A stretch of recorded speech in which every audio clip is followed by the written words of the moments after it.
ભગવાન શ્રી કૃષ્ણ અને રૂક્ષ્મણીજીના વિવાહના સાંસ્કૃતિક ઉત્સવ એવા માધવપુરના સુપ્રસિદ્ધ આંતરરાષ્ટ્રીય કક્ષાના મેળાનું ગુજરાતના રાજ્યપાલ આચાર્ય દેવવ્રતના હસ્તે ઉદ્ઘાટન કરવામાં આવ્યું હતું। ત્યારે મંગલ માધવપુર નામની રંગારંગ સાંસ્કૃતિક પ્રસ્તુતિઓએ રંગ જમાવ્યો છે। કલા અને સંસ્કૃતિના સમન્વય સાથેના આ મેળામાં ઉત્તર પૂર્વ અને ગુજરાત વચ્ચે સાંસ્કૃતિક વારસાનું આદાન પ્રદાન થાય તેવા હેતુ સાથે સાંસ્કૃતિક કાર્યક્રમો પણ યોજાઈ રહ્યા છે।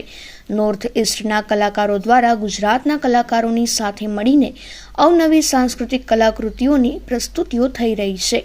તેની સાથોસાથ લોક સાહિત્યના કલાકારો પણ લોકોને મંત્રમુગ્ધ બનાવી રહ્યા છે। ગુજરાતની અસ્મિતાની ઝાંખી રજૂ કરતા આ મેળાને મહાલવા માટે દેશભરના જુદા જુદા રાજ્યોમાંથી લોકો ઉમટી પડ્યા છે। ત્યારે પોરબંદરમાં જિલ્લા વહીવટીતંત્ર દ્વારા સુંદર મજાનું આયોજન થયું હોવાથી સૌને તેનો લાભ લેવા માટે નિમંત્રણ પાઠવવામાં આવ્યું છે।